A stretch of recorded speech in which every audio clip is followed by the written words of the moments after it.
lo que es el impacto del cambio climático en la salud humana, ¿no? Me decía Laura que ya por la mañana ya tenía como algunos antecedentes. Entonces, la idea es ver algunos conceptos básicos que creo que ya los vieron, entonces eso nos podemos ir saltando. Solo les voy a mencionar qué es salud pública y salud ambiental. Estas partes de definiciones y evidencias, el efecto invernadero que también ya lo vieron, tengo entendido, a qué sectores afecta el cambio climático y bueno, de ahí nos vamos a enfocar en el cambio climático y salud, ¿no? ¿Cuáles son las investigaciones que hemos venido desarrollando en el Instituto Nacional de Salud Pública? ¿Cuáles son la parte de políticas públicas que se está haciendo respecto al cambio climático y salud y qué perspectivas tenemos al respecto, ¿no? Rápidamente, ya vieron esta parte, ¿no? ¿Quién me puede decir qué es el cambio climático? Como para... No me voy a reprobar. Alguien que alce la mano y que diga, bien, aquí se trata de estar como platicando, ¿no? Ustedes con nosotros, ajá. ¿Qué se les ocurre que es el cambio climático? ¿Qué vieron, qué entendieron que es el cambio climático? Es el aumento en la temperatura debido a la alteración del efecto invernadero, ¿no? Pero bueno, yo también tenía entendido que el cambio climático puede ser un aumento o disminución, ¿no? Porque a lo largo de la historia hemos tenido glaciaciones y demás, solo que en la actualidad esto está la tendencia hacia un aumento de la temperatura. Son incrementos y decrementos, ¿no? ¿Y qué evidencias han oído o leído del periódico sobre el cambio climático? ¿Sí han visto? Como, bueno, ¿creen que este fenómeno afecte la salud de las poblaciones? ¿Sí? Sí. Como decía su compañera, bueno, sí afecta a varios sectores y uno de ellos es la salud, ¿no? Entonces, solo para ponernos en contexto, ¿qué es la salud pública o qué estudiamos nosotros en el Instituto Nacional de Salud Pública, ¿no? Es la disciplina encargada de la protección de la salud a nivel poblacional. Nosotros nos encargamos de estudiar la salud de las poblaciones, ¿no? Y tiene como objetivo además mejorar la salud de la población, el control y erradicación de las enfermedades. Cuando ven todos esos programas, por ejemplo, de dengue que pasan por su casa, tienen que ver con medidas de salud pública. Es una ciencia de carácter multidisciplinario, digo, ya vieron que yo soy informática, ¿no? Nada que ver con la salud, ¿no? Y que utiliza conocimientos de otras ramas. Aquí hay biólogos, la parte de psicólogos, sanitarios, sociales, hay abogados, tengo entendido, ¿no? Entonces muchas áreas están inmersas en la salud pública, ¿no? Y hay una rama de la salud pública que se dedica a evaluar el riesgo de daño a la salud, pero por la parte de exposición a contaminantes, ¿no? Y alteraciones ambientales, ¿sí? Esta es la salud ambiental. Nosotros tenemos como propósito generar evidencia para diseñar y aplicar y vigilar medidas preventivas necesarias para proteger la salud de las poblaciones, ¿no? Sí. Entonces, en la parte de salud ambiental trabajamos a diferentes niveles, ¿no?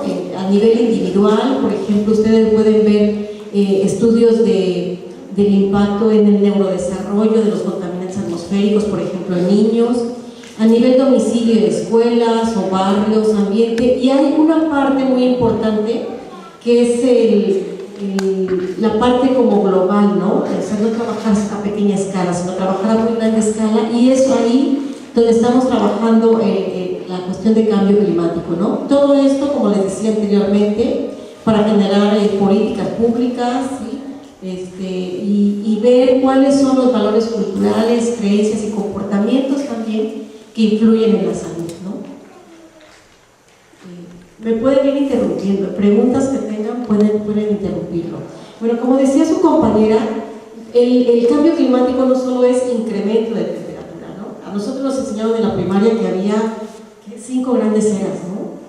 Paleozoica, mesozoica, cenozoica, ¿no? Cuaternaria. Todos ellos, ustedes ven aquí registros muy antiguos de clima y pueden ver que se ha incrementado y decrementado, ¿no? La temperatura, ¿sí? Y antes no había, porque uno dice que el cambio climático se debe a cuestiones antropogénicas, ¿no? Que cosas que el hombre hace para que exista y que había cambios climáticos en esas épocas, ¿a qué creen que se haya debido? No había transporte. Fenómenos naturales. Fenómenos naturales como qué. Los volcanes. Efectivamente, casi todos ellos son por erupciones volcánicas, ¿no?, que emiten gases de efecto invernadero. Entonces, la última época de glaciación que tuvimos nosotros fue lo que le llaman ese periodo medieval, ¿no?, que hubo también un incremento en la temperatura, ¿sí?, que tuvo considerables consecuencias, ¿no? Entonces, aquí hay muchos detractores en la parte de cambio climático, ¿no?, porque hay algunos que dicen que se da de manera natural, ¿no?, que si antes existía el cambio climático, ¿por qué ahora hablamos del cambio climático?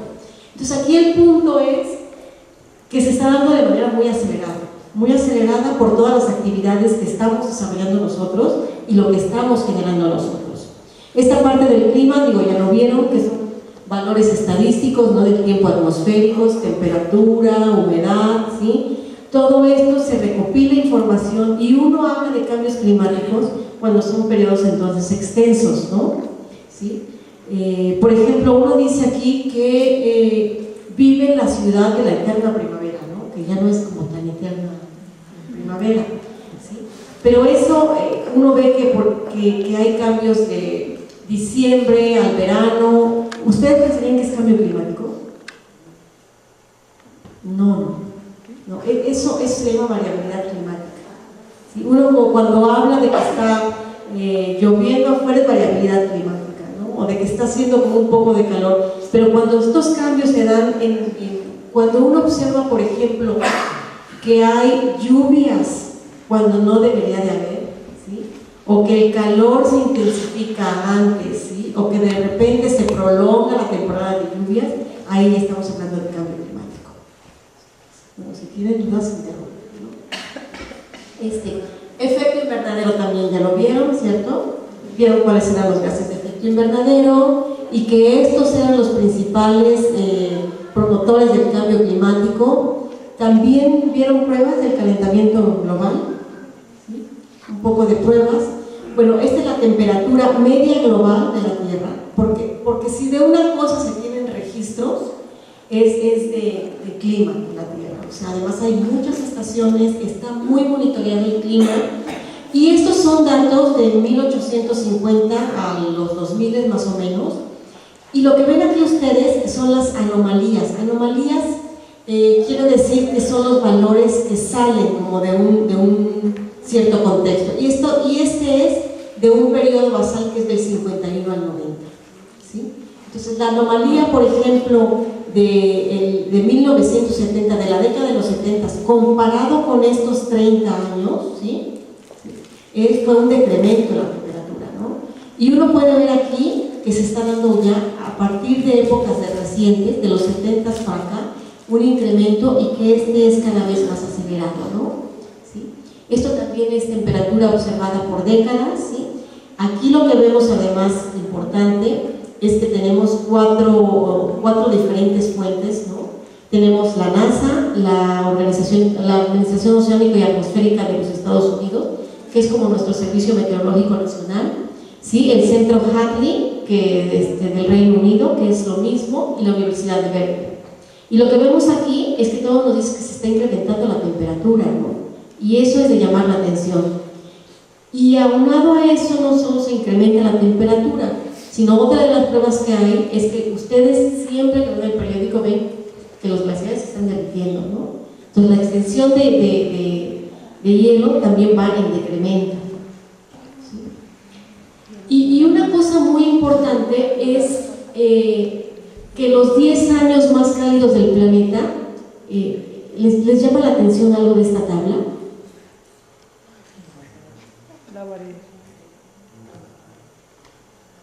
Todos son años recientes, ¿no? A excepción del 98, ¿sí?, todos son arriba del 2000, 2002, 2003, ¿sí? Y el año más cálido ahí que se tiene registro es el 2006, ¿sí? El 2002 se ocupó el 10º lugar, ¿sí? Entonces todo esto es muy reciente, ¿no? Y habría que ver cómo se comportaron los 2 últimos años, 2013 y cómo va el 2014, ¿no? Y ahora, uno dice, bueno, ¿sí se está realmente calentando el planeta? Si uno lo ve a escala más local, casi todos aquí son de Morelos, ¿verdad? Sí, sí. Bueno, esto es una estación que está en Veracruz. Y tomamos una estación para hacer un estudio que hicimos en Veracruz, que después se los voy a presentar. Tomamos esta estación porque tenía, si ustedes ven, datos muy antiguos, del 50 para acá, ¿no? Al principio se ve que hubo muchos problemas, ¿no? Con las mediciones. Entonces, estos son, ustedes lo que ven aquí son años, estos son grados centígrados y estos son incrementos y decrementos. Y ustedes ven también que hay alguna cierta tendencia, y esto tiene que ver con la época de calor y frío, ¿no? Baja y sube, calor y frío. Pero si uno grafica, por eso le preguntaba a Laura más o menos qué informaciones tenían o en qué nivel estaban, pero más o menos saben que es una tendencia, ¿no? ¿Sí? Algo que nos ve hacia dónde va, ¿no? En qué dirección va, ¿no? Si uno ve aquí una gráfica de tendencia, va a ver que la temperatura se ha ido incrementando en los últimos años, ¿sí? Entonces uno lo puede ver estos con estaciones meteorológicas. Ahora, hablábamos de cambio climático, pero también hay una cosa que es la variabilidad climática, que también les decía que es, y un evento muy importante de la variabilidad climática, de hecho vamos a ver dos aquí, que es el fenómeno del Niño y las olas de calor, ¿sí? Es el fenómeno del Niño. ¿Han oído hablar del fenómeno del Niño? ¿Sí? ¿Y qué han oído hablar? ¿De qué?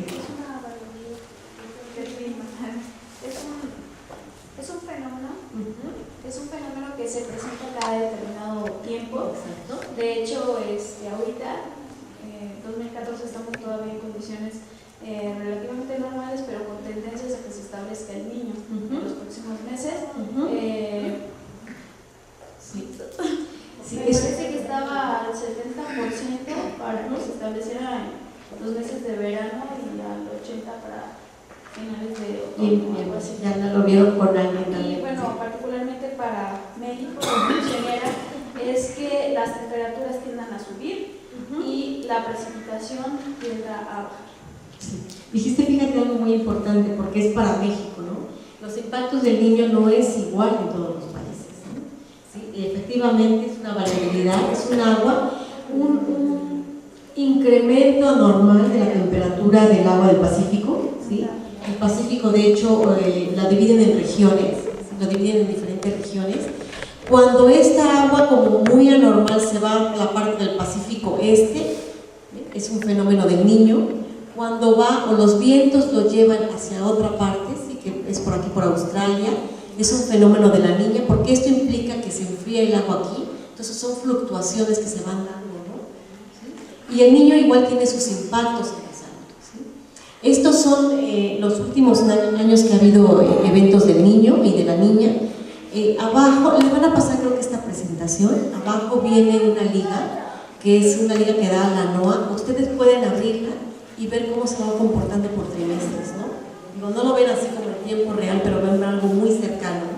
Y van a ver que los años que ocurrió el fenómeno del Niño recientes fue 2009, 2010, decía su compañera que estamos casi en un periodo de acercamiento al fenómeno del Niño, ¿no? ¿Les llama la atención algo en cuanto a morbilidad y mortalidad? Digo, está hasta en rojito. ¿Sí? Y es que en morbilidad casi el 50% también fue para Centro y Sudamérica, ¿no? ¿Sí? Por un lado.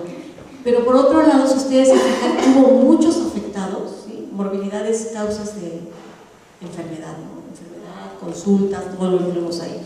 Pero hubo afortunadamente poca mortalidad. Pero eso nos habla más o menos del impacto de los cambios en el clima. Bueno, los sectores afectados, por supuesto, no nada más es salud, es solo una parte, es alimentación, que tiene que ver también con la salud, ¿no? Cuestiones de seguridad alimentaria, salud, biodiversidad, economía y aparte de sociales, ¿no? Y bueno, en cuanto al impacto en la salud, uno habla generalmente que hay impactos directos e indirectos del cambio climático en la salud. Los directos son aquellos que tienen que ver con las muertes y enfermedades relacionadas directamente con los cambios en temperatura, ¿no? Por ejemplo, una deshidratación es un impacto directo.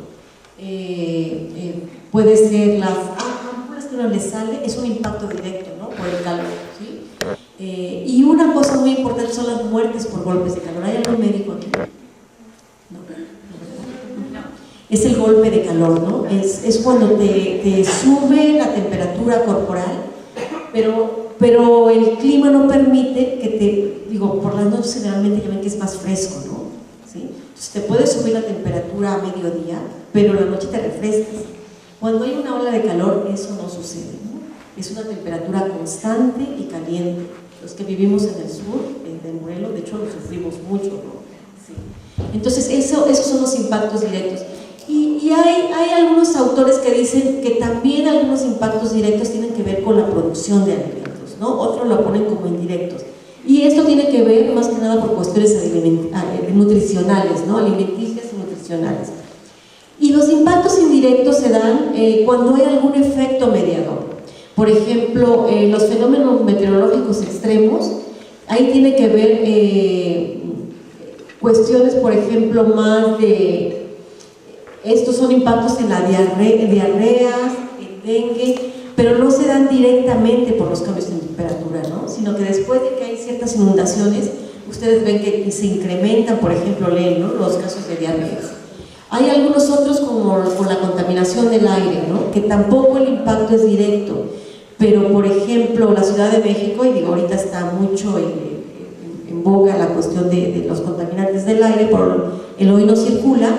Ustedes ven que en diciembre hablan de inversiones térmicas, ¿no? Y eso quiere decir que se queda una capa arriba caliente que atrapa los contaminantes, ¿no? Entonces es un impacto indirecto de los cambios en la temperatura. Por otro lado, el ozono, también creo que ya vieron algo de química atmosférica, es un contaminante secundario, ¿sí? Que se genera por los COPs, ¿sí? Y los óxidos de nitrógeno, ¿sí? En presencia de radiación solar. Entonces también es un impacto indirecto, ¿no? ¿Sí? Porque no los está generando directamente los contaminantes, sino que la radiación solar es un punto que gatilla que se forme el ozono, ¿sí? Las enfermedades transmitidas por agua y alimentos también, ¿sí? Porque si hay por un incremento de la temperatura, la descomposición de los alimentos se da con frecuencia, entonces no es directo, ¿no? También es un impacto indirecto. Y las transmitidas por vectores y roedores, ¿no? Porque también uno ve que cuando hay más lluvias, hay más nichos para que se generen los mosquitos vectores, ¿sí? Lo que hace que también haya mayor incidencia, ¿no? De algunas enfermedades transmitidas por vectores. Ahora, todo esto, si ustedes ven aquí hay una cosa que es vulnerabilidad, ¿sí? ¿Esto qué quiere decir? Que no a todos les pega por igual, ¿no? ¿Sí? Por ejemplo, las olas de calor a lo mejor les pega más a los viejitos, ¿no? El dengue a lo mejor, puede ser a lo mejor a toda la población, pero igual a los trabajadores en la agricultura, ¿no? ¿Sí? Las enfermedades diarreicas a los niños menores de 5 años. Entonces, no a todos nos pega por igual, ¿sí? Y esta es otra parte que ustedes van a ver, también creo que más adelante, pero tiene que ver con medidas de adaptación, ¿no? Uno aquí empieza a generar medidas, programas de adaptación, ¿sí? ¿Para qué? Pues no para mitigar, sino para prevenir un poco los impactos del cambio climático. Entonces, ¿qué pasa con la salud y el cambio climático? Lo que vemos es que aún no se incluye en todas las agendas, ¿no? Y más que en todas las agendas, en algo que nos importa a nosotros. A lo mejor aquí no hay mucha parte de los que trabajan en el sector salud, ¿no? Pero si uno ve el Plan Nacional de Salud, no hay ninguna medida que tenga que ver con cambio climático. Entonces, el cambio climático no está incluido en la agenda de salud, ¿no? ¿Sí? Sin embargo, además no se incluyó información en el programa sectorial 2014-2018 y hay algunos planes de mitigación específicos para la salud aplicados en los planes estatales de cambio climático, ¿no? Todos los estados tienen un plan estatal de cambio climático, casi todos lo terminaron ya, ¿sí? Ahorita están pasando a los planes municipales, que son los PACMUN. Nosotros en Morelos incluimos la parte de salud, y eso es una decisión de quienes hacen el plan estatal, porque ahí consideran cuáles sectores son relevantes para cada estado, ¿no?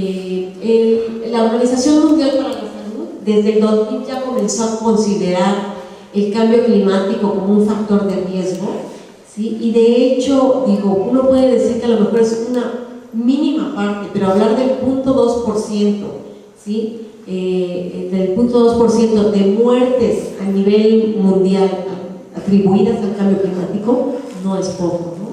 ¿Sí?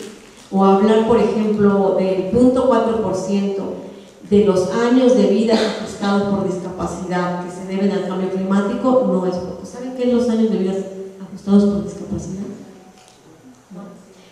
Son los años de vida que tú ya no vives con buena salud, ¿no? Por ejemplo, alguien que tiene, lo vamos a poner así, diabetes, ¿no? Que es como una de las principales causas y más común. A partir de que tú te diagnostican con diabetes, tú estás viviendo, digo, vives bien y todo, pero se supone que no vives al 100% con tu salud, ¿no? ¿Sí? Entonces, de ahí a todo lo que vives, esos son los años de vida que viviste en teoría con alguna discapacidad en salud, ¿no? ¿Sí? El 0.4% de estos años de vida se atribuyen al cambio climático. Disculpe, ¿Sí? ¿qué significa DALIS? Es las siglas en inglés. Ajá. Sí. Pero De años de vida ajustados por discapacidad. Ah, sí.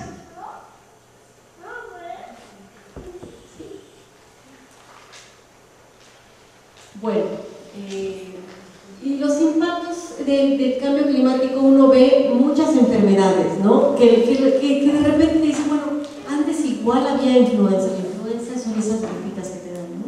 Igual había influenza y uno no hablaba de cambio climático, ¿no?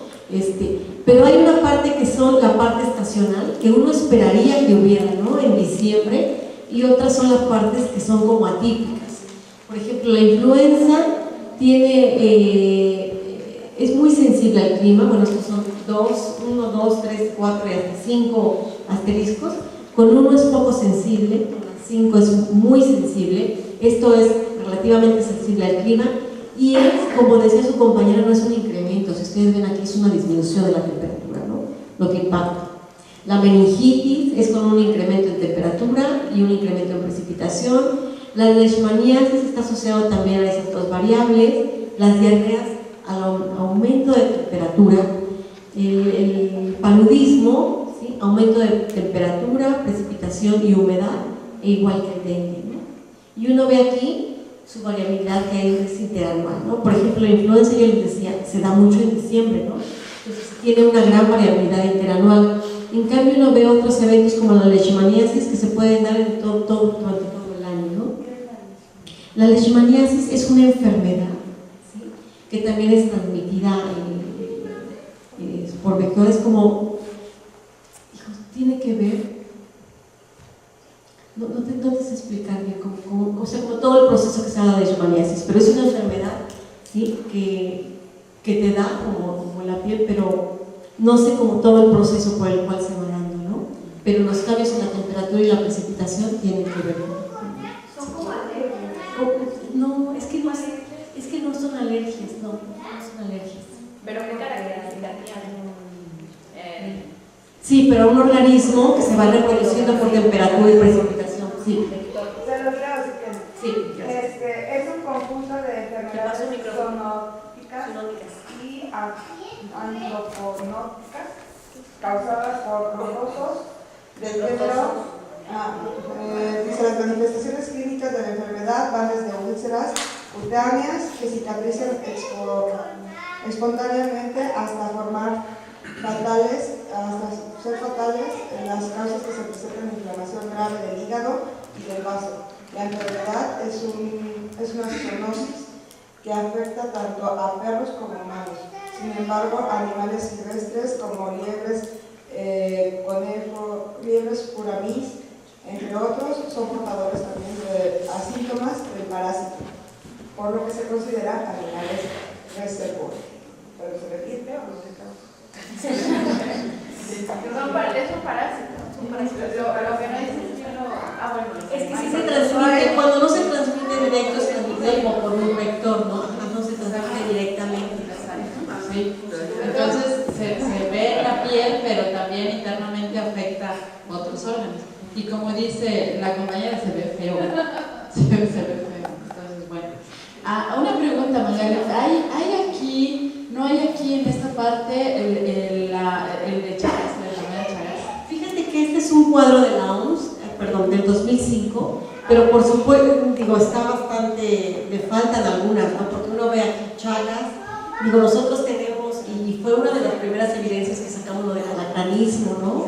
Sí. No está aquí bueno, ahora se están hablando, todo el mundo va a hablar de la chikungunya, que también se da por el mismo vector del dengue. Entonces faltan aquí varias enfermedades. Sí. Esto es para darnos solo alguna idea, pero sí faltan. Chagas, todo el mundo está familiarizado, ¿verdad? Sí. De hecho, no mucha gente en el seguro tardaron todo. Perdón, creo que no todo el mundo. A mi niña le causó un bichito eso, ¿sí? ¿Verdad? Porque es un bichito. Y en el seguro se tardaron 2 meses en decirle qué le había pasado porque no encontraban qué era. Claro, entonces, claro, o sea, los médicos tienen que estar de alguna manera también preparados como para los síntomas y todo eso. Y hay muchos ejemplos, ¿no? En donde se confunden síntomas, ¿no? Y entonces van descartando hasta que finalmente, pero eso puede pasar algún tiempo y también. Sí, por ejemplo, el dengue, ¿no? El espectro que tiene el dengue de la enfermedad va desde fiebre, que se confunde mucho con gripa, ¿no? Te empieza a doler el cuerpo, también lo asocias como una gripa, ¿no? Sí. Y realmente los casos más severos es cuando te vas dando cuenta, digo, que ya vas y que hacen estudios de laboratorio, de plaquetas, de que es dengue, ¿no? Sí. Pero sí, esta cuestión, por ejemplo, del diagnóstico es muy complicada porque tampoco es barata.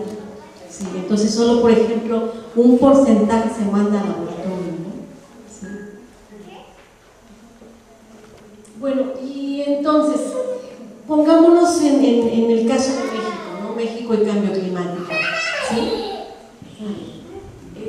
México tiene 2 millones de kilómetros cuadrados, ¿no?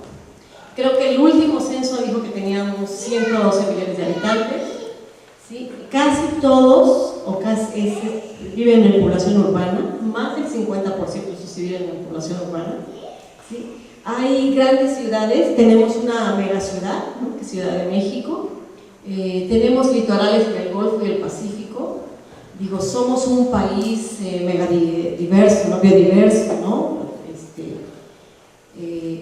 Y si uno, por ejemplo, pone esto en el contexto de cambio climático, vemos como todos los riesgos, ¿no? Si ya vimos ese cuadrito de cómo impacta el cambio climático, vimos a qué estamos expuestos, ¿no? Además hay una transición epidemiológica desigual. ¿Qué quiere decir eso de transición epidemiológica, saben? ¿No? ¿Cómo pasamos, por ejemplo, de las enfermedades infecciosas? Antes se enfermaba y se moría la gente por enfermedades infecciosas, como diarreas. Ahora no. Ahora se muere, por ejemplo, por enfermedades crónicas, ¿sí? Como es diabetes, cáncer. Entonces, esa es la transición epidemiológica, ¿sí? Y la transición epidemiológica es desigual, porque tenemos las dos, estamos en un momento que tenemos los dos tipos de enfermedades, ¿no? De causas de muerte y enfermedad, ¿sí? Hay diferencias significativas en las condiciones de vulnerabilidad social y ecológica. Digo, tenemos, por una parte, enorme riquezas naturales, ¿sí? Pero por otra parte tenemos mucho rezago social todavía en muchas localidades, principalmente del sur y sureste del país. Y la otra, digo, como vimos ahí, un atraso del sector salud con respecto a las preocupaciones de cambio climático y salud, ¿no? Y eso para darnos alguna idea de cómo nos va a impactar. Yo voy a saltar esta parte, ¿sí? Para ver, para irnos directamente a la parte de los problemas de salud asociados con cambio climático. ¿Sí? Bueno, ya vimos, en México al menos, esto es lo que nos preocupa en términos de cambio climático. Los golpes de calor, enfermedades asociadas a escasez y calidad del agua, ¿sí? Enfermedades transmitidas por vector como el dengue, Chagas, que sea Laura, paludismo, contaminación atmosférica y fenómenos hidrometeorológicos. Creo que aquí faltaría todavía algunos otros. Y nada más para explicarles un poquito lo que viene, ¿sí? Para explicarles cómo hacemos los estudios nosotros. Nosotros este tipo de estudios no los hacemos a nivel individual, sino que estudiamos poblaciones, ¿no? Estudiamos poblaciones a través del tiempo. Para estudiar el cambio climático hay que estudiar a través del tiempo qué es lo que va sucediendo, ¿no? Entonces estudiamos grupos poblacionales a través del tiempo y lo que vemos es cómo está expuesto a los cambios en temperatura y precipitaciones, ¿sí? Entonces aquí uno ve que sale una población diferente y estos son los cambios en temperatura y precipitaciones a través del tiempo. Así es como uno estudia el cambio climático. Esto se llama análisis de series de tiempo, ¿sí? Es un análisis estadístico, ¿sí? Y uno lo utiliza siempre para hacer estudios de clima y salud, ¿sí? Estos son algunos impactos que se esperan que sucedan para el 2000 en diferentes regiones y uno va más o menos viendo, aquí aparece otra vez la palabra DALIS, ¿sí? Que son los años de vida causados por discapacidad, ¿sí? Y uno va viendo más o menos cómo va impactándole, ¿no? A cada región, ¿sí? Estos son las también muertes y DALIS atribuirlos al cambio climático. Del 2000 al 2030, solo es un estudio que hizo la Organización Mundial para la Salud, la OMS, para ver cómo iba a impactar el cambio climático en estos eventos, ¿no? Inundaciones, paludismo, diarrea y desnutrición. Malaria es el paludismo, que deberíamos decir más bien paludismo, ¿no? En español, ¿sí? Y uno ve más o menos aquí cuántas defunciones hay, ¿sí? ¿Sí? Estos son los del 2000, que son estos verdes, y cuánto esperaría que hubiera, ¿sí? Bajo diferentes escenarios de cambio climático, ¿no? ¿Sí?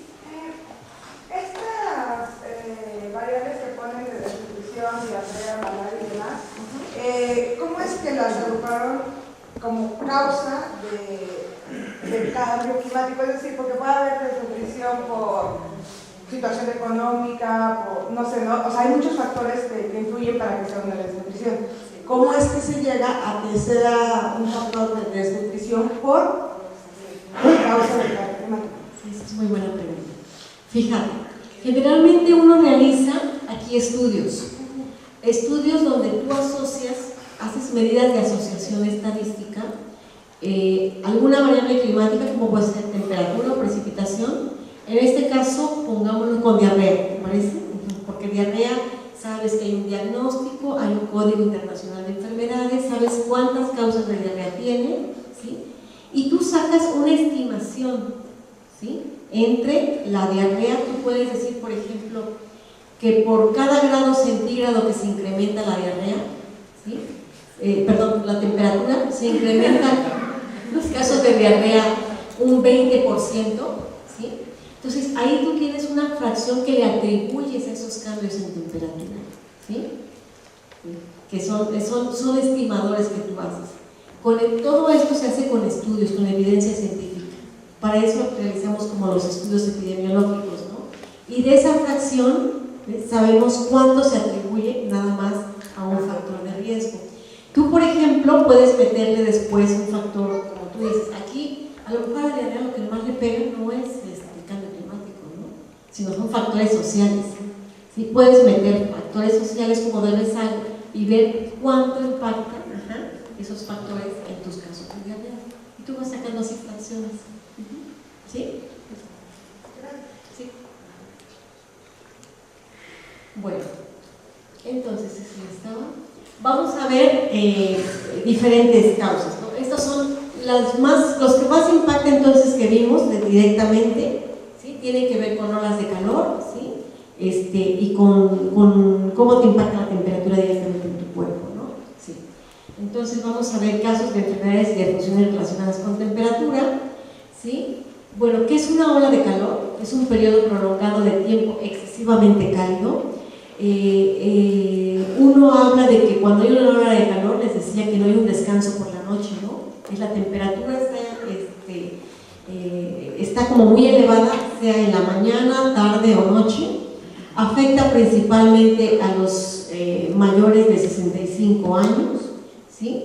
Esta es una foto de una ola de calor que hubo en el 2013 en Europa, ¿sí? Entonces uno puede ver ahí cómo ellos no están además muy acostumbrados al calor, ¿no? Para definir una ola de calor se define localmente, porque no es lo mismo el calor en las diferentes poblaciones. Por ejemplo, no es, si tú defines una ola de calor en Ciudad de México o si la defines en Jojutla o Zacatepec, las temperaturas son muy variadas y uno tiene mayor adaptación al calor, ¿no? Entonces esas se definen localmente. No, se define localmente. Ajá, pero la ola de calor es cuando no puedes respirar. No, lo que pasa es que tu cuerpo, ¿sí? Se va incrementando la temperatura corporal,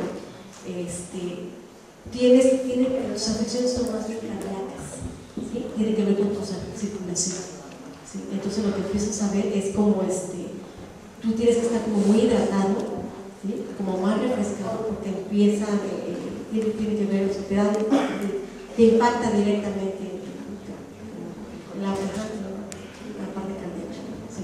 ¿Aumenta la presión arterial? Sí. Y generalmente eso es a los adultos mayores, ¿no? Sí. ¿Hay registros de olas de calor?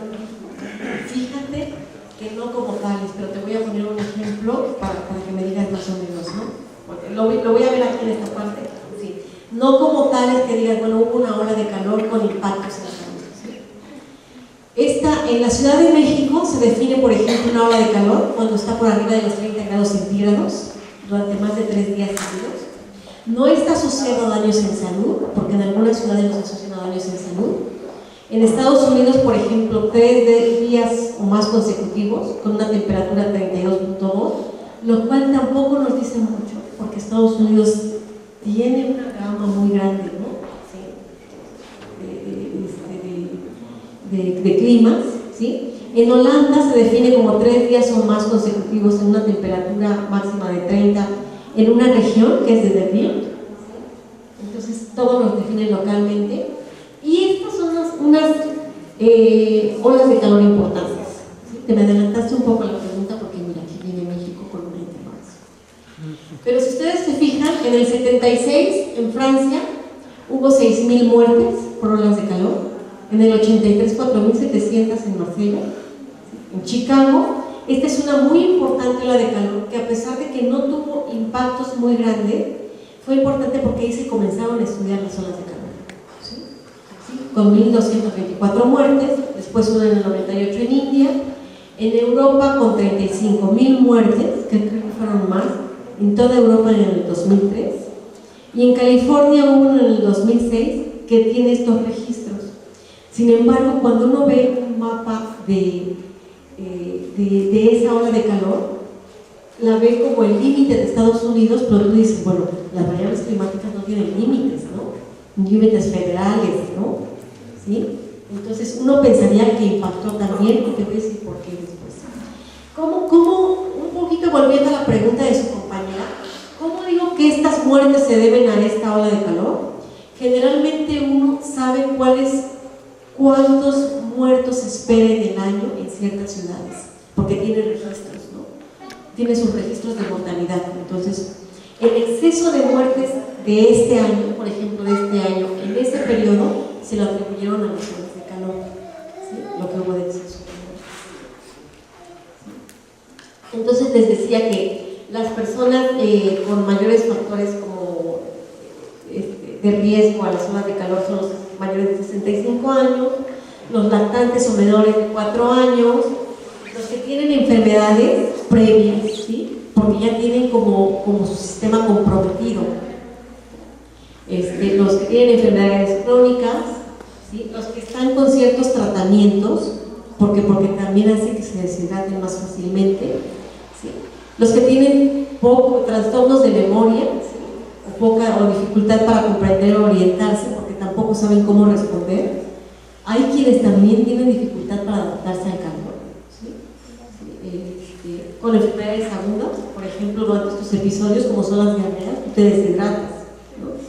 Y los que consumen también alcohol y otras drogas, ¿no? Y tiene que ver también con cuestiones de deshidratación. En cuanto a factores ambientales, las personas que viven solas en la calle o con condiciones desfavorecidas, por ejemplo, también les impacta mayormente. Los que no tienen aire acondicionado en algunas regiones, ¿sí? O los que también han visto que de repente hay algunos jugadores, ¿no?, que se caen, ¿no? Sí, eso lo hemos visto en algunos videos. Sí, también los deportistas, ¿no?, tiene que ver por falta de hidratación. También los lugares con contaminación del aire, ¿sí? Este es un factor también ambiental que se ha asociado como de riesgo, ¿no?, para la exposición a olas de calor. Y bueno, vimos también ya cuáles eran los efectos, ¿no? Esta es la ola de calor en Chicago, ¿sí?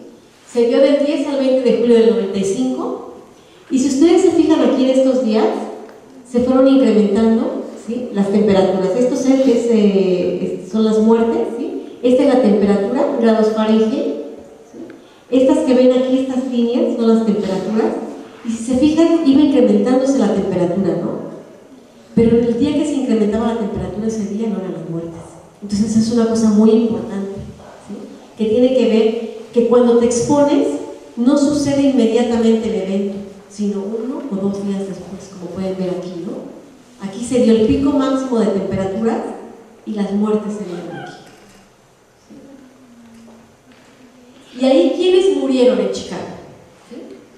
Murieron la gente de más bajos recursos económicos, por supuesto que las personas de la tercera edad, los afroamericanos, ¿sí? Eso es una cosa muy, ¿por qué no? ¿Quiénes sobrevivieron? Los hispanos y las mujeres. ¿Y ustedes por qué creen que pasa eso? O sea, de repente pensarían que tiene que ver la raza, con quiénes se mueren o quiénes no. Probablemente sea porque tenemos una mayor adaptación a ese tipo de temperaturas. ¿Podría ser esa la razón? Mira, yo creo que podría ser una explicación, aunque no es la que dan los autores aquí. Lo que dicen es que los hispanos tenemos mucha cohesión social, ¿sí? De que por ejemplo, viviendo en Estados Unidos se ayudan unos con otros, ¿sí? Se ayudan unos con otros, lo que no sucede mucho con los afroamericanos, ¿sí? ¿Sí? Entonces uno hablaba como, ya buscando explicaciones, ¿no? Porque dices, bueno, no tiene nada que ver la raza, ¿sí? Y las mujeres, en eso sí creo que las mujeres son un poco más resistentes, ¿sí?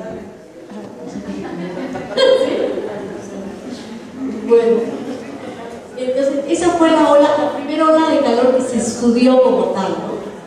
Y después vino una muy importante en Europa en el 2003. ¿Quién quiere leer? Sábado 2, meteorológicos franceses advirtieron la llegada de una ola de calor nunca vista desde que se instauró un sistema meteorológico en Francia en 1945. Viernes 8, primera alerta de los bomberos de París anunciando que han efectuado durante la primera semana de agosto más de 100 intervenciones diarias a causa de enfermedades debidas al calor. La Dirección de la Salud publica un comunicado detallando las medidas preventivas.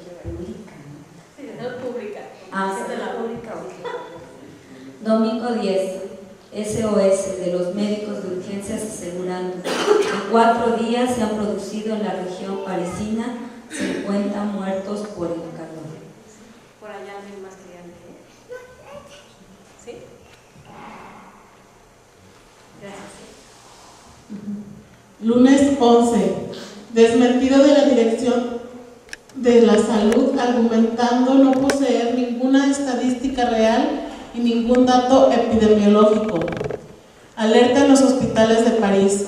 Los hospitales parisinos se enfrentan a una situación excepcional, completamente inédita, asegura una responsable sanitaria. Martes 12.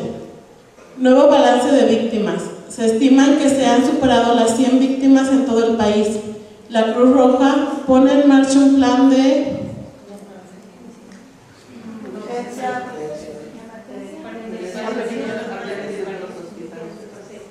emergencia a petición de los hospitales de París.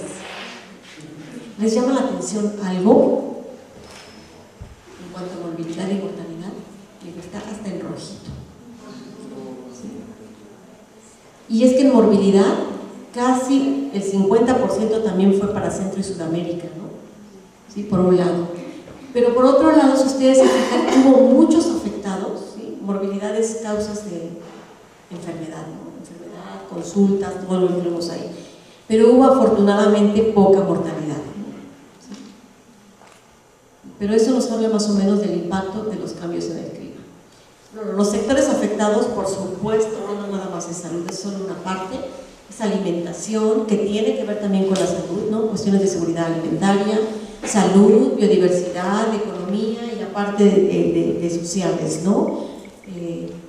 Y bueno, en cuanto al impacto en la salud, uno habla generalmente que hay impactos directos e indirectos del cambio climático en la salud. Los directos son aquellos que tienen que ver con las muertes y enfermedades relacionadas directamente con los cambios en temperatura, ¿no? Por ejemplo, una deshidratación es un impacto directo. Puede ser las ámpulas que uno le sale, es un impacto directo, ¿no? Por el calor, ¿sí? Y una cosa muy importante son las muertes por golpes de calor. ¿Hay algún médico aquí? No. Es el golpe de calor, ¿no? Es cuando te sube la temperatura corporal, pero el clima no permite que por las noches generalmente que ven que es más fresco, ¿no? ¿Sí? Entonces te puede subir la temperatura a mediodía, pero la noche te refrescas. Cuando hay una ola de calor, eso no sucede, ¿no?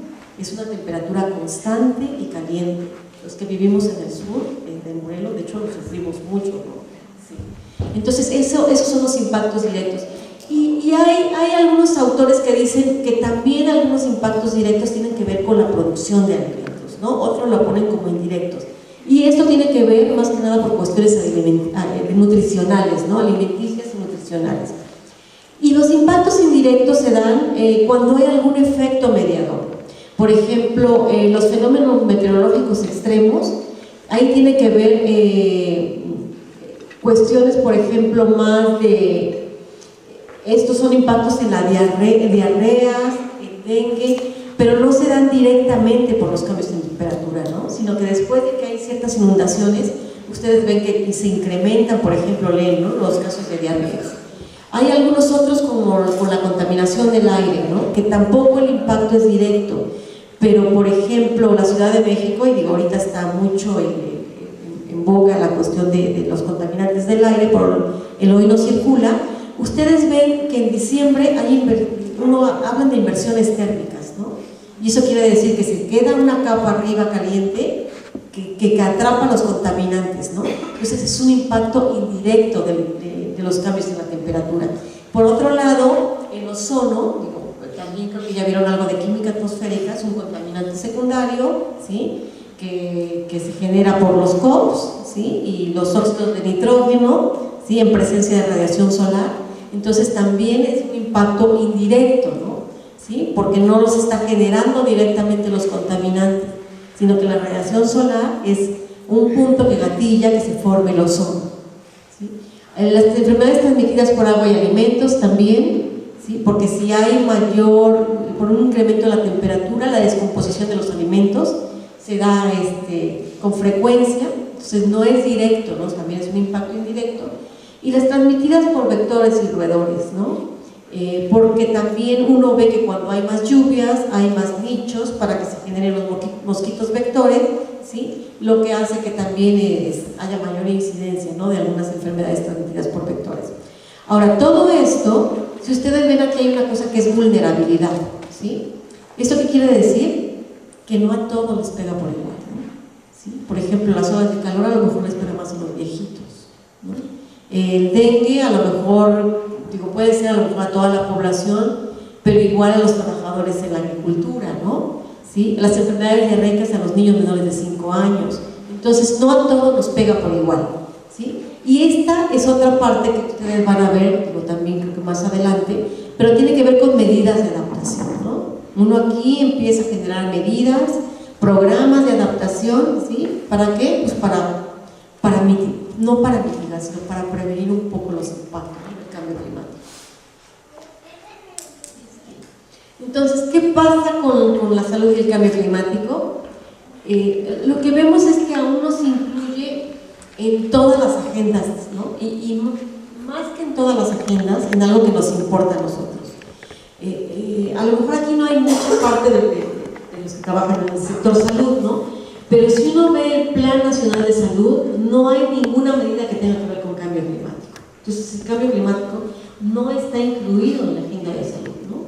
¿Sí? Sin embargo, tampoco, bueno, no sin embargo, además no se incluyó información en el programa sectorial 2014-2018 y hay algunos planes de mitigación específicos para la salud aplicados en los planes estatales de cambio climático, ¿no?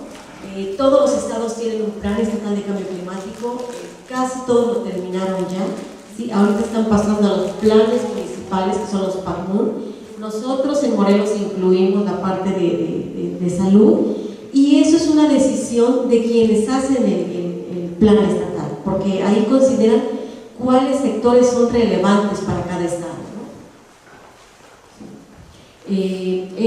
La Organización Mundial para la Salud desde el 2000 ya comenzó a considerar el cambio climático como un factor de riesgo, ¿sí? Y de hecho, digo, uno puede decir que a lo mejor es una mínima parte, pero hablar del 0.2%, ¿sí? Del 0.2% de muertes a nivel mundial atribuidas al cambio climático no es poco, ¿no? ¿Sí? O hablar, por ejemplo, del 0.4% de los años de vida ajustados por discapacidad que se deben al cambio climático no es poco. ¿Saben qué es los años de vida ajustados por discapacidad? Son los años de vida que tú ya no vives con buena salud, ¿no? Por ejemplo, alguien que tiene, vamos a poner así, diabetes, ¿no? Que es como una de las principales causas y más común. A partir de que tú te diagnostican con diabetes, tú estás viviendo, digo, vives bien y todo, pero se supone que no vives al 100% con tu salud, ¿no? ¿Sí? Entonces, de ahí a todo lo que vives, esos son los años de vida que viviste en teoría con alguna discapacidad en salud, ¿no? ¿Sí? El 0.4% de estos años de vida se atribuyen al cambio climático. Disculpe, ¿Sí? ¿qué significa DALIS? Es las siglas en inglés. Ajá. Sí. Pero de años de vida ajustados por discapacidad. Ah, sí.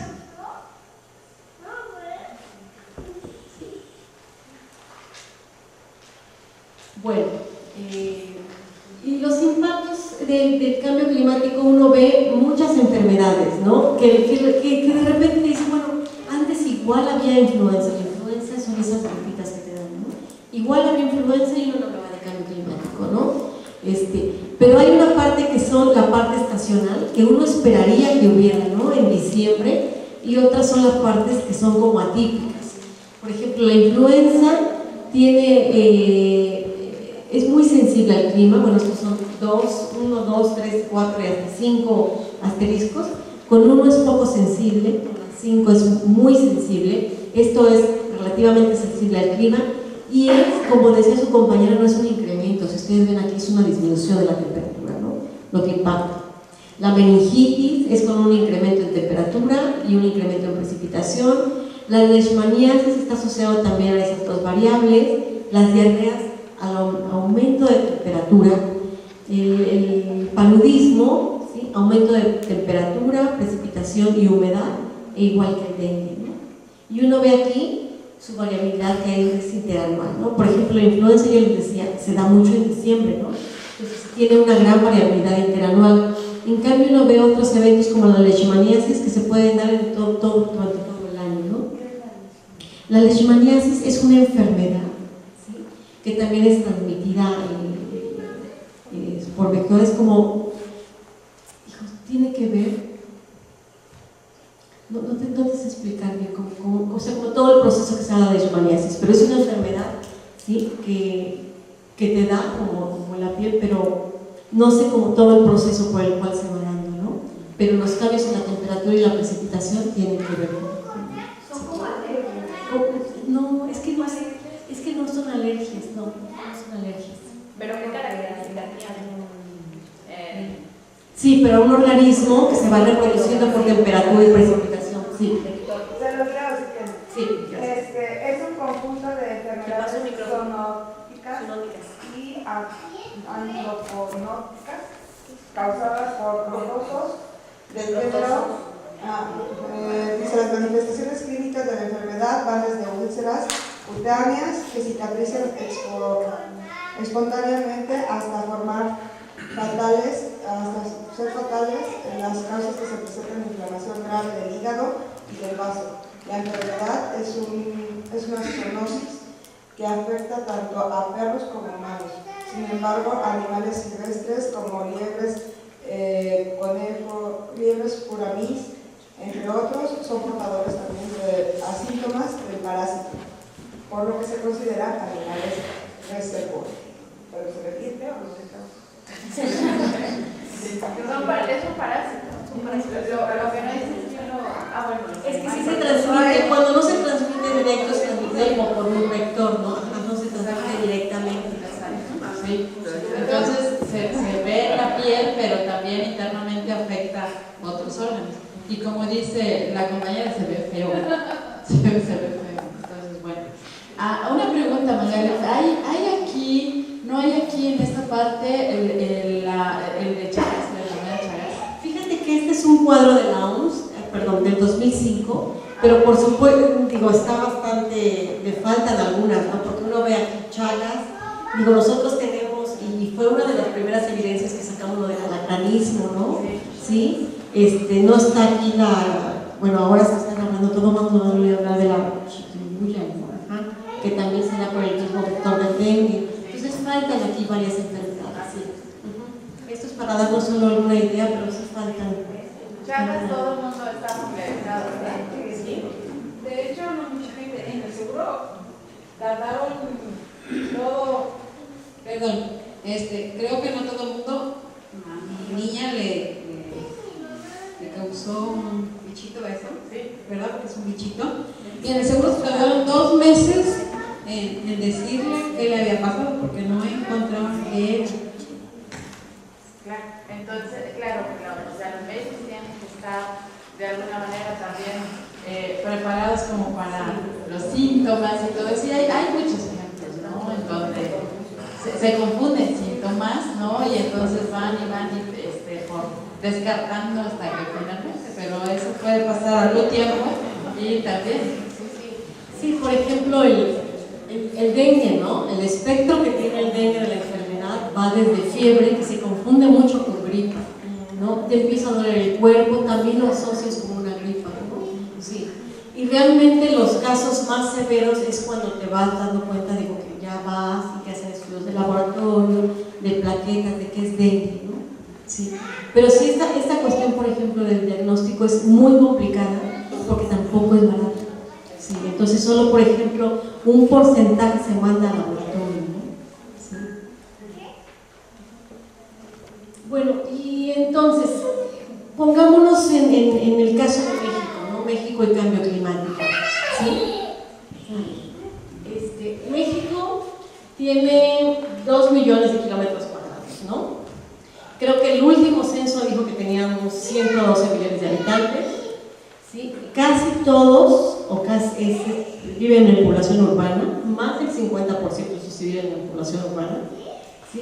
Hay grandes ciudades, tenemos una megaciudad, ¿no? Que es Ciudad de México, tenemos litorales del Golfo y el Pacífico. Somos un país mega diverso, ¿no? Biodiverso, ¿no?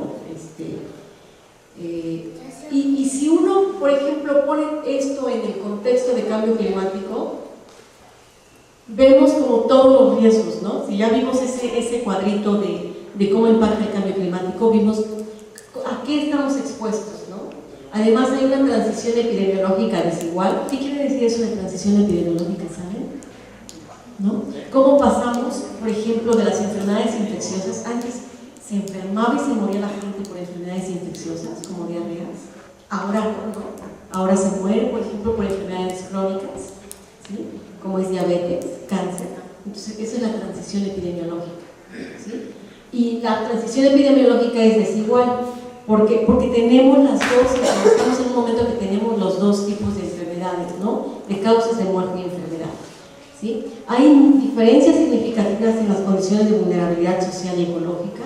Tenemos, por una parte, enorme riquezas naturales, ¿sí? Pero por otra parte tenemos mucho rezago social, todavía en muchas localidades, principalmente del sur y sureste del país. Y la otra, digo, como vimos, hay un atraso del sector salud con respecto a las preocupaciones de cambio climático y salud, ¿no? Y eso para darnos alguna idea de cómo nos va a impactar. Yo voy a saltar esta parte, ¿sí? Para ver, para irnos directamente a la parte de los problemas de salud asociados con cambio climático. ¿Sí? Bueno, ya vimos, en México al menos, esto es lo que nos preocupa en términos de cambio climático. Los golpes de calor, enfermedades asociadas a escasez y calidad del agua, ¿sí? Enfermedades transmitidas por vector como el dengue, el chaga, que sea Laura, paludismo, contaminación atmosférica y fenómenos hidrometeorológicos. Creo que aquí faltarían todavía algunos otros.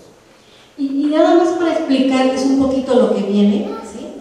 Para explicarle cómo hacemos los estudios nosotros. Nosotros este tipo de estudios no los hacemos a nivel individual, sino que estudiamos poblaciones, ¿no? Estudiamos poblaciones a través del tiempo. Para estudiar el cambio climático hay que estudiar a través del tiempo qué es lo que va sucediendo, ¿no? Entonces estudiamos grupos poblacionales a través del tiempo y lo que vemos es cómo está expuesto a los cambios en temperatura y precipitaciones, ¿sí? Entonces aquí uno ve que sale una población diferente y estos son los cambios en temperatura y precipitaciones a través del tiempo. Así es como uno estudia el cambio climático. Esto se llama análisis de series de tiempo, ¿sí? Es un análisis estadístico, ¿sí? Y uno lo utiliza siempre para hacer estudios de clima y salud, ¿sí? Estos son algunos impactos que se esperan que sucedan para el 2000 en diferentes regiones y uno va más o menos viendo, aquí aparece otra vez la palabra DALIS, ¿sí? Que son los años de vida ajustados por discapacidad, ¿sí? Y uno va viendo más o menos cómo va impactándole, ¿no? A cada región. Estos son las también muertes y DALIS atribuirlos al cambio climático del 2000 al 2030. Solo es un estudio que hizo la Organización Mundial para la Salud, la OMS, para ver cómo iba a impactar el cambio climático en estos eventos, ¿no? Inundaciones, paludismo, diarrea y desnutrición. Malaria es el paludismo, deberíamos decir más bien paludismo, ¿no? En español, ¿sí? Y uno ve más o menos aquí cuántas defunciones hay, ¿sí? ¿Sí? Estos son los del 2000, que son estos verdes, y cuánto esperaría que hubiera, ¿sí? Bajo diferentes escenarios de cambio climático, ¿no? ¿Sí? Estas variables que ponen de desnutrición, diarrea, malaria y demás, ¿cómo es que las agruparon como causa del cambio climático? Es decir, porque puede haber desnutrición por situación económica, por, no sé, ¿no? O sea, hay muchos factores que influyen para que sea una desnutrición. ¿Cómo es que se llega a que sea un factor de desnutrición por causa del cambio climático? Sí, esa es muy buena pregunta. Fíjate, generalmente uno realiza aquí estudios donde tú haces medidas de asociación estadística, alguna variable climática como puede ser temperatura o precipitación. En este caso, pongámoslo con diarrea, ¿te parece? Porque diarrea, sabes que hay un diagnóstico, hay un código internacional de enfermedades, sabes cuántas causas de diarrea tiene, ¿sí? Y tú sacas una estimación, ¿sí? Entre la diarrea, tú puedes decir, por ejemplo, que por cada grado centígrado que se incrementa la diarrea, ¿sí? La temperatura, se incrementa, en los casos de diarrea, un 20%, ¿sí? Entonces, ahí tú tienes una fracción que le atribuyes a esos cambios en temperatura, ¿sí? Que son estimadores que tú haces. Todo esto se hace con estudios, con evidencia científica. Para eso realizamos como los estudios epidemiológicos, ¿no? Y de esa fracción sabemos cuánto se atribuye nada más a un factor de riesgo. Tú, por ejemplo, puedes meterle después un factor, como tú dices, aquí a lo mejor a la diarrea lo que más le pega no es sino son factores sociales. ¿Sí? Puedes meter factores sociales como de rezago y ver cuánto impactan esos factores en tus casos de diarrea. Y tú vas sacando así fracciones. ¿Sí? ¿Sí? Bueno, entonces, vamos a ver diferentes causas, ¿no? Estos son los que más impactan entonces que vimos directamente. tiene que ver con olas de calor, ¿sí? Y con cómo te impacta la temperatura directamente en tu cuerpo, ¿no? Sí. Entonces vamos a ver casos de enfermedades y de funciones relacionadas con temperatura, ¿sí? Bueno, ¿qué es una ola de calor? Es un periodo prolongado de tiempo excesivamente cálido. Uno habla de que cuando hay una ola de calor, les decía que no hay un descanso por la noche, ¿no? Es la temperatura está como muy elevada, sea en la mañana, tarde o noche. Afecta principalmente a los mayores de 65 años, ¿sí? Esta es una foto de una ola de calor que hubo en el 2013 en Europa, ¿sí? Entonces uno puede ver ahí cómo ellos no están además muy acostumbrados al calor, ¿no? Para definir una ola de calor se define localmente, porque no es lo mismo el calor en las diferentes poblaciones. Por ejemplo, no es, si tú defines una ola de calor en Ciudad de México o si la defines en Jojutla, o Zacatepec, las temperaturas son muy variadas y uno tiene mayor adaptación al calor, ¿no? Entonces esas se definen localmente. No, se define localmente. Ajá, pero la ola de calor es cuando no puedes respirar. No, lo que pasa es que tu cuerpo, ¿sí? Se va incrementando la temperatura corporal. Tus afecciones son más bien cardíacas, ¿sí? Tiene que ver con tu circulación, ¿sí? Entonces lo que empiezas a ver es como tú tienes que estar como muy hidratado, ¿sí? Como más refrescado, porque empieza tiene que ver, o sea, te impacta directamente en la parte cardíaca. En la Ciudad de México se define, por ejemplo, una ola de calor cuando está por arriba de los 30 grados centígrados durante más de 3 días seguidos. No está asociado a daños en salud, porque en algunas ciudades los asocian a daños en salud. En Estados Unidos, por ejemplo, 3 días o más consecutivos con una temperatura 32.2, lo cual tampoco nos dice mucho, porque Estados Unidos tiene una gama muy grande, ¿no? Sí. De climas, ¿sí? En Holanda se define como 3 días o más consecutivos en una temperatura máxima de 30 en una región que es de Delft. Entonces todos los definen localmente y estas son unas olas de calor importantes, ¿sí? Te me adelantaste un poco a la pregunta porque mira, aquí viene México con una intervención. Pero si ustedes se fijan, en el 76 en Francia hubo 6.000 muertes por olas de calor, en el 83 4.700 en Marsella, en Chicago. Esta es una muy importante ola de calor que, a pesar de que no tuvo impactos muy grandes, fue importante porque ahí se comenzaron a estudiar las olas de calor, ¿sí? ¿Sí? Con 1.224 muertes, después una en el 98 en India, en Europa con 35.000 muertes, que creo que fueron más, en toda Europa en el 2003, y en California hubo uno en el 2006 que tiene estos registros. Sin embargo, cuando uno ve un mapa de esa ola de calor, la ve como el límite de Estados Unidos, pero tú dices, bueno, las variables climáticas no tienen límites, ¿no? Límites federales, ¿no? ¿Sí? Entonces uno pensaría que impactó también, y te voy a decir por qué después. ¿Cómo, un poquito volviendo a la pregunta de su compañera, cómo digo que estas muertes se deben a esta ola de calor?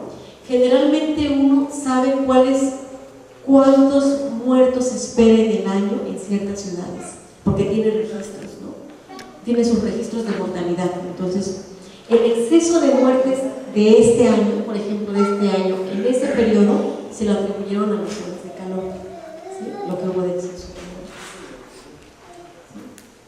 Entonces, les decía que las personas con mayores factores como de riesgo a las olas de calor son los mayores de 65 años, los lactantes o menores de 4 años, los que tienen enfermedades previas, ¿sí? Porque ya tienen como su sistema comprometido, los que tienen enfermedades crónicas, ¿sí? Los que están con ciertos tratamientos, porque también hace que se deshidraten más fácilmente, ¿sí? Los que tienen trastornos de memoria, ¿sí? o dificultad para comprender o orientarse, porque tampoco saben cómo responder. Hay quienes también tienen dificultad para adaptarse al calor, ¿sí? Con enfermedades agudas, por ejemplo, durante estos episodios, como son las diarreas, te deshidratas, ¿no? Y los que consumen también alcohol y otras drogas, ¿no? Y tiene que ver también con cuestiones de deshidratación.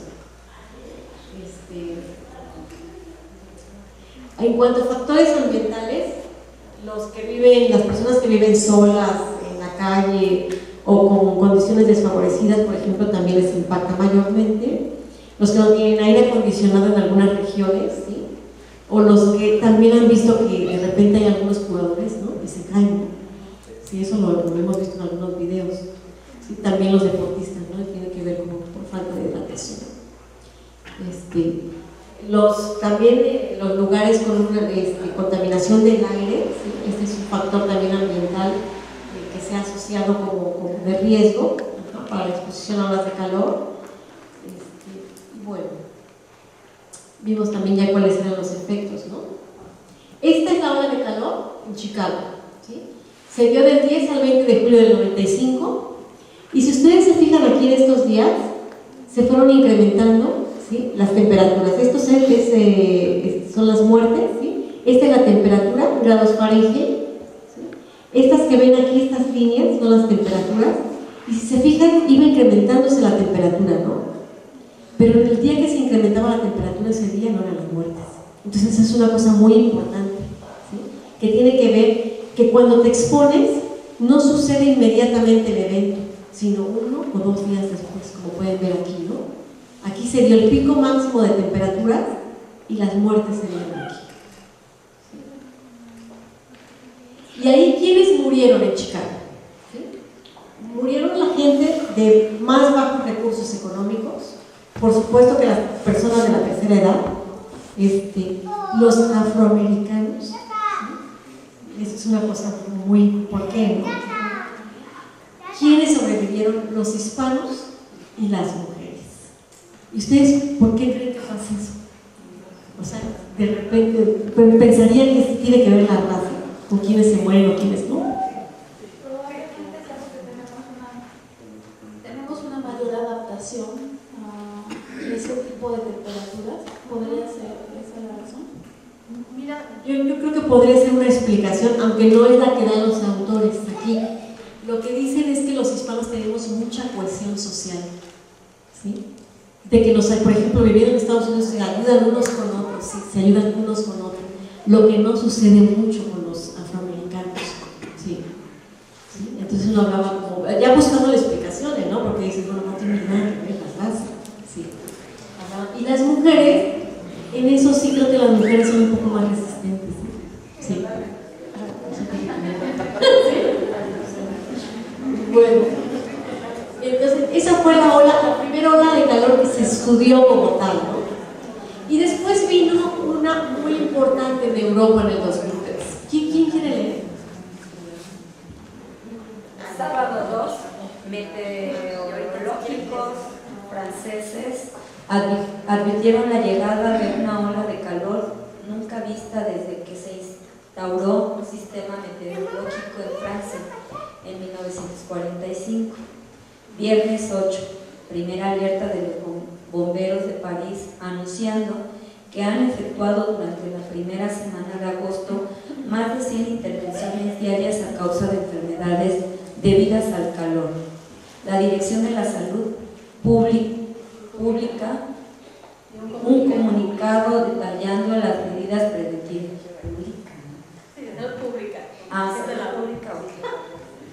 Domingo 10, SOS de los médicos de urgencias asegurando que en 4 días se han producido en la región parisina 50 muertos por el calor.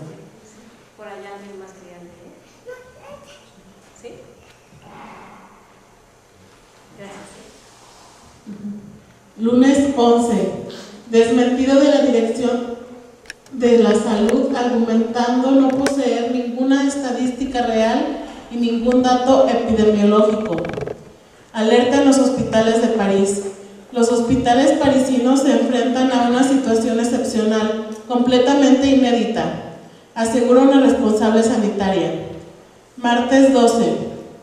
Nuevo balance de víctimas. Se estiman que se han superado las 100 víctimas en todo el país. La Cruz Roja pone en marcha un plan de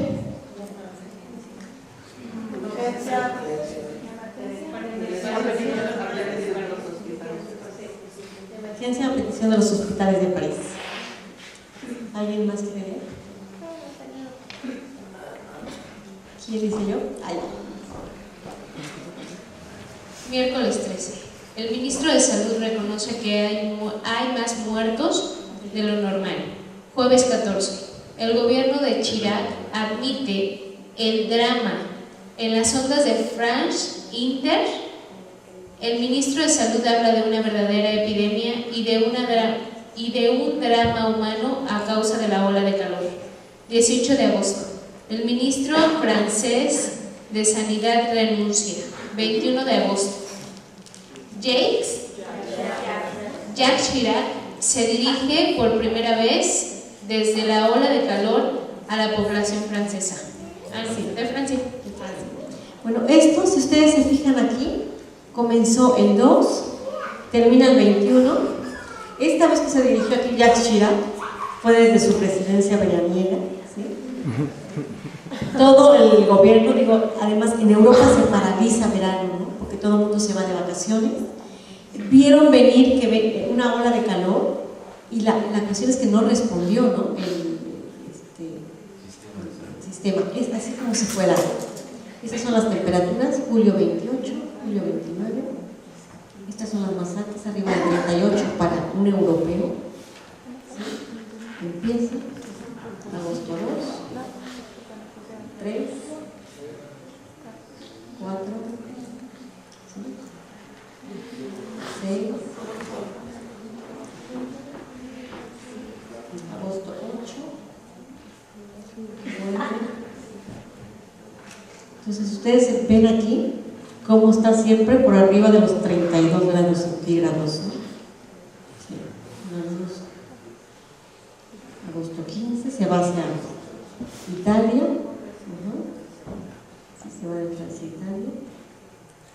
Sí. Y esto fue lo que provocó esta ola de calor. ¿Sí? En 13 ciudades de Francia, un exceso de mortalidad, o sea, de la mortalidad que esperan, lo que fue de más, fueron casi 15.000 muertes. ¿Sí? En Holanda, digo, ¿alguien es como mi contemporáneo, más o menos, que se acuerde de esa ola de calor del 2003? No. ¿Sí? Sí, salió mucho en las noticias. En Holanda, ¿sí? Estos son diferentes estudios, ¿no? Algún estudio hablaba de que en esta época se dieron 500 y otro de 1.400 o 2.200. Igual en Suiza, España, Portugal, Italia, ¿no? ¿Sí? En España varias provincias, más de 4.000 muertes, ¿no? ¿Sí? En Bélgica más de 1.250 exceso de muertes, en Austria igual, ¿sí? Y todo esto porque no se tomaron medidas preventivas, ¿no? Como países tan desarrollados, digo, no estamos hablando de hace muchos años, 2003, además con sistemas meteorológicos y no hicieron nada para prevenirlo, ¿no? Sí. Sí. Ahora, aquí, ¿quién murió? ¿No? ¿Quiénes fueron los que murieron? Casi todos fueron personas mayores de 75 años que vivían solos. Digo, a diferencia de nosotros, nuestros viejitos viven con nosotros, ¿no? ¿Sí? A diferencia de los europeos, ellos viven solos. Viven solos, tenían enfermedades previas, las personas indigentes y aquellas que no tenían, por ejemplo, posibilidades de tener un aire acondicionado. Sí. Son los que viven aquí. Entonces, eso nos habla, en términos de salud pública, como la necesidad de hacer planes, ¿no? Sí, después de esto, ya por ejemplo, España, todas sus provincias, pero por provincia, tiene un sistema de alerta de olas de calor, ¿no? Francia igual, Italia igual. En Italia, por ejemplo, están desarrollando un estudio que le llamamos nosotros de corte, donde van monitoreando sus viejitos. Sí. Digo, para eso hay que tener dinero, ¿no? Sí, para monitorear a mucha gente adulta, ¿sí? Hay que tener como recursos. Pero ya después de eso empezaron a instaurar muchas medidas en salud, ¿no? Sí. Y después hubo uno en Norteamérica en el 2006. En el 2006, donde hubo en California 16.000 cacho de urgencias hospitalarias, ¿sí? Esto es un incremento del 11% que no esperaban, ¿sí? Y también hospitalizaciones debido a una ola de calor. Solo para volver un poquito al anterior del 2003, bueno, fue como tal el impacto que hicieron carpas, ¿no? Como para poner ahí a la gente que se iba muriendo. instauraron carpas, porque no daba como para dónde ir poniendo a la gente que iba falleciendo. Sí. Bueno, y esto entonces fue en el 2006. Y si ustedes se fijan, en el 2006 también en esa temporada hubo 8 casos de mortalidad y 35 muertes por golpe de calor. Y casi el 88, bueno, casi todas ellas ocurrieron en Baja California y Sonora. Por supuesto que nunca se ha hablado de una ola de calor en México con impactos en salud, pero esto nos dice algo, ¿no? ¿Sí? Si hubo una ola de calor, sí. Como para agregar algo de lo que estás comentando de las olas de calor, ahorita lo estamos viviendo prácticamente en México, en la zona del noroeste. De hecho, se meten al servicio meteorológico y de manera diaria desde hace 2 meses tiene una parte que dice sistema anticiclónico sigue generando temperaturas arriba de 40 grados, entre 40 y 45 grados. Ahorita lo estamos viviendo, no tiene un impacto en lo que sería la salud, de que hablemos de miles de muertos en lo que es México, pero sí lo vivimos, o sea, ahorita lo estamos viviendo. Tenemos una ola de calor en el noroeste, en Baja California, en Chihuahua, con grados de 40 a 45. En Sonora hubo días que suspendieron clases porque no podían hacer actividades al aire libre. Sin embargo, yo creo que se toman a lo mejor un poco más de medidas. Estamos acostumbrados a tener temperaturas de 40 grados, que en Europa no las hay. En Europa pasan de menos 5 grados y de repente en lo que es olas de calor de 30 grados, ya para ellos es mucho, y nosotros aquí estamos teniendo temperaturas de 40 a 45 grados, ya lo denominan como una ola de calor, pero estamos más adaptados a estas temperaturas. Sí, gracias. Y fíjate que sí hay impactos en salud, lo que pasa es que no están muy relacionados los sistemas de salud con el sistema meteorológico, ¿no? Que es lo que debería de ser, ¿sí? Como para dar este tipo de alertas. Estas, por ejemplo, no debieron de haber sucedido, fue 2006. Saben que hay un incremento en temperatura y aquí de hecho no está como descrito, ¿no? Quienes murieron, pero sí si ve Baja California, Sonora, hay mucho jornalero, ¿no? Jornalero migrante que además no está acostumbrado a esas temperaturas, ¿sí? Pero una cosa que es cierta es que ya está instaurado, ¿no? De hecho en salud hay un programa que se llama temporada de frío y de calor, ¿no? Lo que deberían de hacer es ligarlo a este sistema meteorológico, ¿no? Como para poder dar alertas. Sí, gracias.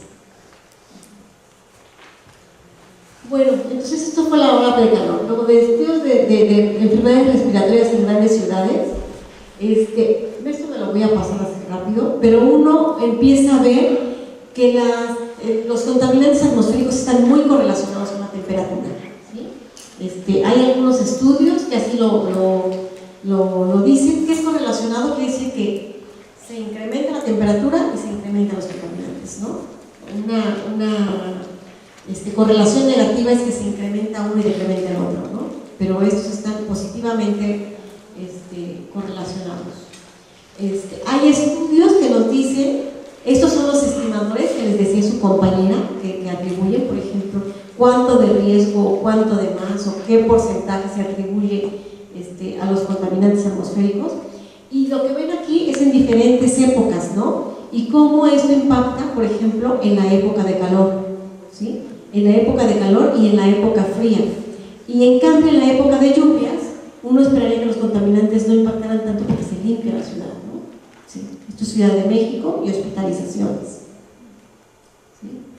Me voy a pasar. Pero bueno, lo que nos dice este estudio es que de las admisiones hospitalarias se incrementaron las pediátricas además. Durante esta época de estudios se incrementaron como 8 por 7.5% más o menos, ¿no? ¿Sí? Entonces eso nos habla también del impacto que tienen no solo los contaminantes, sino es la temperatura, porque esto está ajustado por temperatura. ¿Sí? Este es otro estudio también, y uno lo que ve aquí, todas estas cosas que ve aquí, es cómo estudia las series de tiempo, ¿no? Uno ve series de tiempo, no alcanzo a ver aquí qué dice, pero yo supondría que esta es la mortalidad, ¿sí? Porque es una sola gráfica, ¿sí? Esta es mortalidad. Uno ve además cómo se incrementa y decrementa también estacionalmente, ¿no? Uno esperaría. y uno ve en este tipo de gráficas cómo están muy correlacionadas con las variables climáticas, ¿no? Es decir, aumenta una y aumenta la otra. ¿Sí? Ahora, ¿qué pasa con los vectores, no? Con los vectores está muy documentado que los factores climáticos afectan la transmisión, ¿no? La transmisión de enfermedades de enfermedades TBs, ¿no? Son enfermedades transmitidas por vector. Ustedes pueden ver aquí diferentes enfermedades, dengue, paludismo, otras igual. ¿Y esto cómo se da esta transmisión? Por dos cosas, ¿no? Una, que es el periodo de incubación extrínseca de los mosquitos, ¿sí? Es decir, se incrementa la temperatura y el periodo de incubación de los mosquitos, ¿sí?, se decrementa. Entonces eso hace que se reproduzcan más los moscos, ¿no? ¿Sí? La otra, ¿sí?, es que también esto da como resultado, bueno,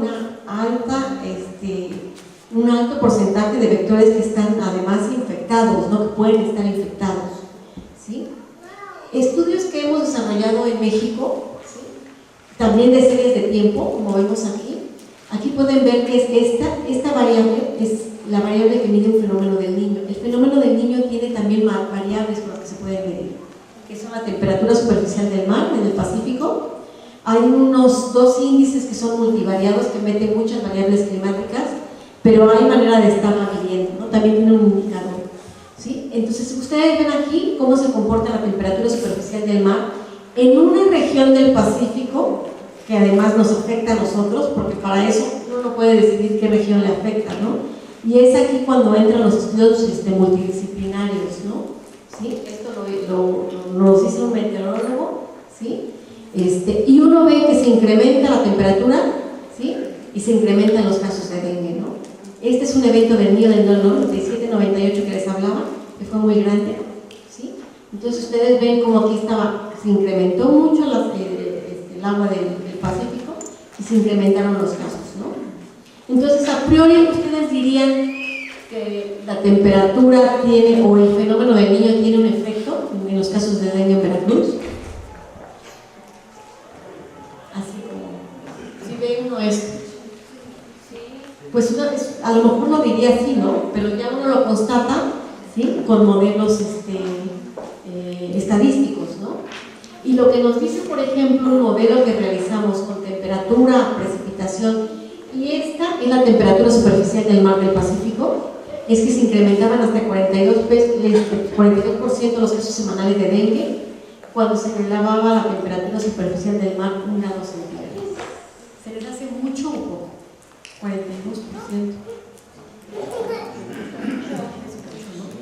Pero solo para ponernos en contexto, es muy también difícil que aumente 1 grado centígrado, ¿no?, la temperatura, 2 grados centígrados a nivel del mar, ¿sí? Entonces también para darle un contexto. Bueno, lo mismo pasa con paludismo. El paludismo también, si ustedes ven, está en una región que es la región tropical, ¿sí?, del mundo, ¿sí? Y también estudios que hicimos con paludismo en 2 municipios de Chiapas nos dieron los mismos resultados, pese a que no teníamos tantos casos, ¿no? Pues es una serie muy bonita. Ustedes ven aquí casos de paludismo y son 5, 10, 15, ¿no? O sea, son pocos casos. Y ustedes veían esta gráfica y veían que los casos eran 20, 40, 60, 80, ¿no? Sí, 80 casos semanales de dengue. Sin embargo, los modelos nos dieron cosas similares. Ahora, en Morelos participamos en el Plan Estatal de Cambio Climático. Lo que hicimos fue dividir, porque no podíamos estudiar todos los municipios, ¿sí? Entonces dividimos el estado en 3 regiones climáticas, que es esta fría, ¿sí?, que es Huitzilac, y esta parte muy alta, ¿sí?, que es una semicálida, donde está Cuernavaca, Catemisco, ¿sí?, una parte de GPP, y esta parte muy cálida, ¿sí? Entonces lo que hicimos fue que con conteos de morbilidad, o sea, de casos de enfermedad y casos de muerte, lo relacionamos en diferentes regiones con variables climáticas. Y lo que les voy a presentar aquí es solo lo que pasó con la incidencia de picadura de alacrán, ¿sí? Esta es la región fría, ustedes pueden ver que son estas tres partes, ¿sí? La región fría, estos son los casos que hay, ¿sí?, de picadura de alacrán. ¿Dónde está? Es este verde, ¿no?, la picadura de alacrán. Esta es la temperatura máxima, ustedes ven que va del orden de ¿qué es? 20 grados, ¿no?, más o menos, y tiene sus fluctuaciones, ¿no?, temporadas de verano, invierno, ¿no?, verano, invierno. Y este que está aquí en azul, ¿sí?, es la temperatura mínima, ¿sí? Entonces también uno ve estas se llaman series de tiempo, así como a priori, y puede decir que hay una relación, ¿no? ¿Sí? Si uno ve, por ejemplo, esta región semicálida, ¿sí?, uno ve que se va acercando un poco más, ¿no? ¿Estos qué son? 20 también, ¿no? 30 grados, ¿sí? Es la máxima, ¿sí? Esta es la mínima, y aquí ya hay más casos de picadura de alacrán. Y si uno se va a la región cálida, ¿sí?, eso ya fueron 35, no, vamos a ver, 35, ¿no? Ajá. Es la temperatura máxima. Las picaduras de alacrán pasaron, estas que son, ¿dónde están? Son estas que están aquí, ¿no? ¿Sí? Sí, son un chorro, 400, sí. Sí, son, o sea, picaduras de alacrán en algunos municipios es la segunda causa de enfermedad, ¿sí? Y las anomalías, como por ejemplo ahí en el 2006, tienen que el pico que se ve de picaduras que se eleva muchísimo y que no responde. Fíjate, a lo mejor digo, es como bastante tener en la memoria, pero si nos vamos a los años que hubo fenómenos del niño, y lo empiezas a relacionar, hubo un fenómeno del niño, hubo una ola de calor en California, ¿no? Hay unos picos ¿no?, unos outliers de picaduras de alacrán, y uno empieza a hacer como algunas relaciones, ¿no? De aunque que no sean en la región, o sea, aunque las temperaturas locales no hayan reflejado los exactamente, factores. Sí, hay otras variables que influyen también. Digo, eso a nosotros nos costó mucho creer que la temperatura del Pacífico tuviera un efecto, por ejemplo, en el Golfo de México, ¿no? Entonces fuimos con Víctor Magaña, que es un meteorólogo, y él nos explicaba por qué había como algún efecto, ¿no? ¿Sí? Entonces esas cosas sí son como, es un punto importante, ¿no? Ir viendo 2003 también, ¿no? Que también hay un incremento de las temperaturas del Pacífico. Entonces uno ve los riesgos aquí, ¿sí?, y va viendo que hay un mayor riesgo, ¿sí?, a medida que se incrementan las temperaturas, ¿no? Bueno, esta de semicálida y cálida es casi lo mismo, porque de hecho no es muy diferente tampoco el clima, ¿no? ¿Cómo andamos de tiempo, Laura? Tenemos media hora. Tenemos media hora, vamos a irnos un poquito más rápido. Esto que vamos a ver entonces ya vimos olas de calor, ¿no?, golpes de calor con enfermedad, vimos lo que tiene que ver con contaminantes atmosféricos, grandes ciudades, vimos enfermedades transmitidas por vectores, y tiene que ver con diarreas, ¿no?, diarreas o consultas por enfermedades diarreicas. Uno puede ver aquí, por ejemplo, ¿sí?, cómo están relacionados la salmonelosis, ¿sí?, con la temperatura, y que esta relación no es lineal, ¿no? No es que se incrementa la temperatura, se incrementan los casos semanales, pero hay un incremento, ¿sí? Cuando uno ve una relación lineal, ve una línea así.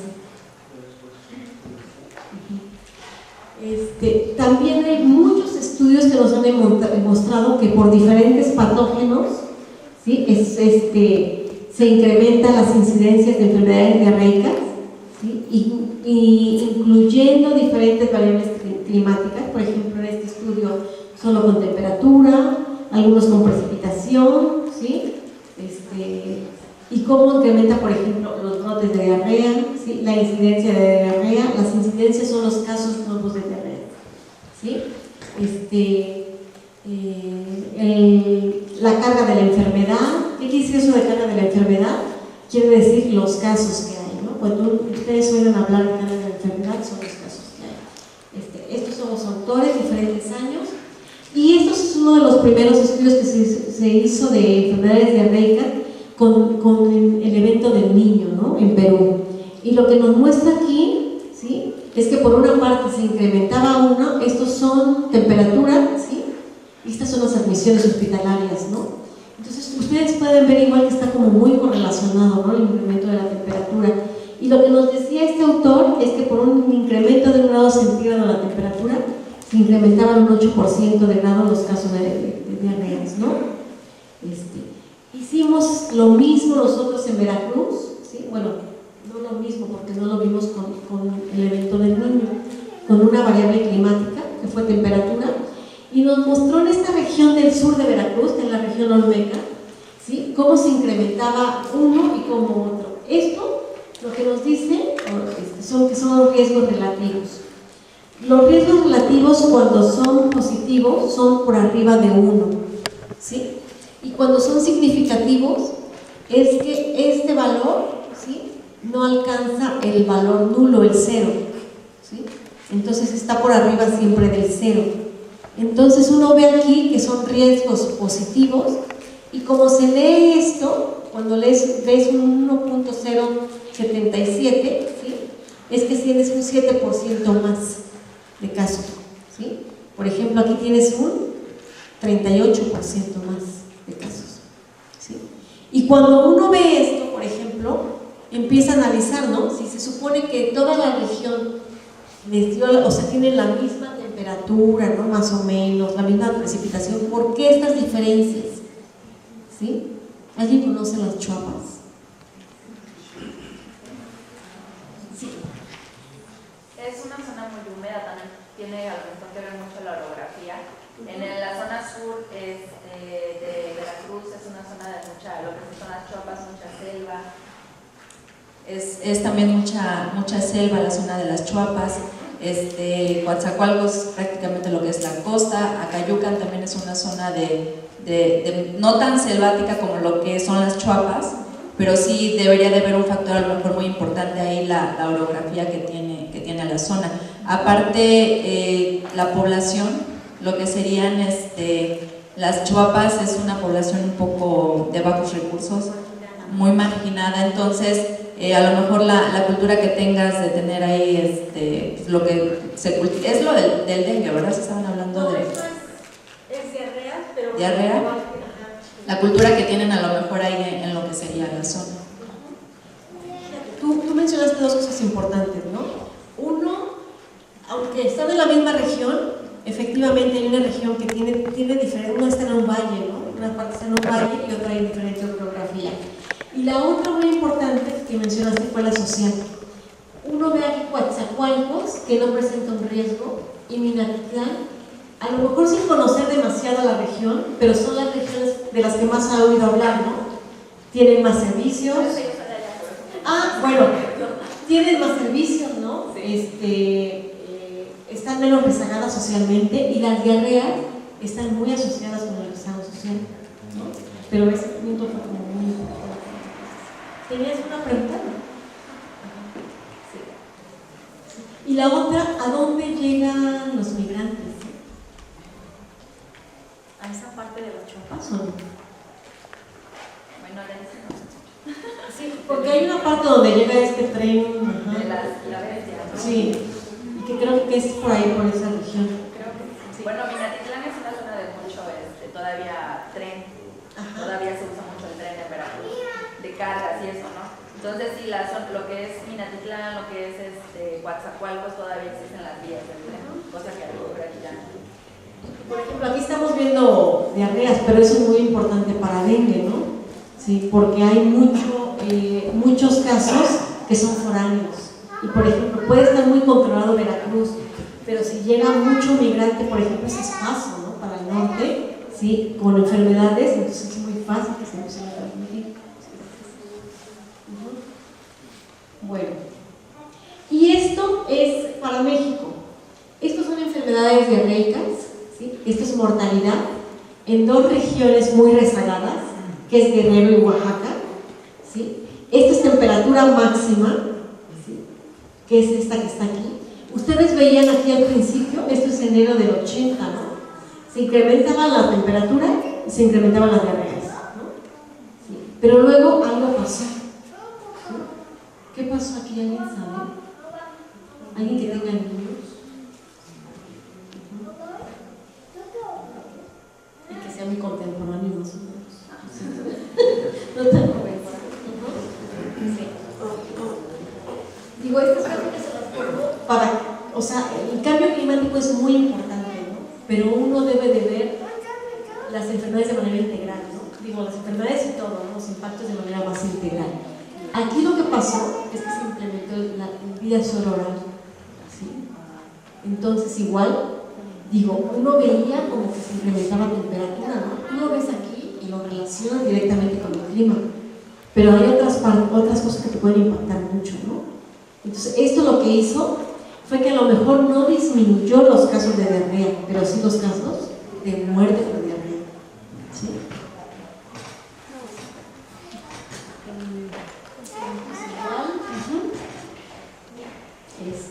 Es una temperatura óptima para el crecimiento de microorganismos, que es entre 30 y 40 grados centígrados. Y veamos un poquito, ¿no?, de políticas de adaptación, ya para finalizar. Cuando hablamos de cambio climático siempre van a hablar de adaptación y mitigación, ¿sí? Pero uno cuando habla de adaptación es aquí manejar lo inevitable, ¿no? Es aquí donde debería entrar. Y cuando habla de mitigación, ¿sí?, es más bien tratar de evitar, ¿no?, ya lo que no puede manejar. Cuando uno habla de contaminantes, por ejemplo, del aire, siempre habla de esta parte, ¿no?, de mitigación, o sea, tratar de que sean menos, ¿sí? Y hay otras medidas de adaptación que son las que tienen que ver, o sea, o al menos son las que repercuten mucho sobre el sector salud, ¿sí? Y ahí uno ve cómo los programas tienen que ver, por ejemplo, que vimos de vida oral, ¿no? Cómo también, si bien no tiene que ver con las variables climáticas, sí con la enfermedad, ¿no? Y contribuye a mejorarla, ¿sí? En el caso del cambio climático, digo, hay muchas medidas como uno podría adaptarse, ¿no? En el caso de los, por ejemplo, mosquitos, tiene que ver con el programa de control del vector, pero también la población a que no tenga sus cacharros en casa, pero también a poner mosquiteros, ¿no? Y todas esas son medidas de adaptación. Entonces, para nosotros en el sector salud es muy importante realizar este tipo de estudios porque ello nos da como alguna idea de los impactos que se tienen y de cuándo los puede esperar, ¿no? ¿Sí? Y de cómo uno los puede prevenir. Es un indicador global de capacidad de adaptación que hay para México. Lo hizo el INTA. ¿Alguien viene del INTA aquí? ¿Trabaja agua? Lo hizo el INTA y uno puede ver con este indicador cómo el grado de vulnerabilidad, o sea, a mayor grado de vulnerabilidad, ¿sí?, los municipios tienen menor capacidad de adaptación, ¿no? ¿Y por qué creen que pase esto? Es porque no pueden tener capacidad de adaptación por recursos. Todo pasa por recursos, ¿no? Les llegan por recursos para hacer diferentes programas, digo, de todo tipo, ¿no? Y en todos los sectores. ¿Sí? ¿Vieron escenarios de cambio climático? No, todavía no. Viene una persona. Bueno, después vamos a ver un poquito esto y a lo mejor, digo, una pregunta que le podrían hacer, porque hay como muchos escenarios que te dan además como muy diferentes resultados, pero ¿cómo podemos, por ejemplo, decir que estas temperaturas o precipitaciones o lo que sea, poder asignárselas a un municipio, ¿no? ¿Sí? Esa cosa de interpolarlas a un municipio, porque si tú tienes ese dato a nivel municipal, puedes generar como algunas políticas de adaptación, ¿no? Sí. Una pregunta, este me llama la atención. Gracias. Me llama la atención que todavía mencionas escenarios a dos. No he leído el último reporte del IPCC, pero porque creo que ya quitaron eso de los escenarios, ¿no? De emisiones de CO2, Lo último, yo no te digo, no lo he leído, pero lo último que me enteré es que ya no manejaban como escenarios A1, B1, A2, B2. Tiene que ver con radiación. Ajá, que ya estaban relacionándolo con otro. Sí, pero bueno, ese también es. Pero una cosa es cierta. Tú tienes un escenario que es aplicable para esto.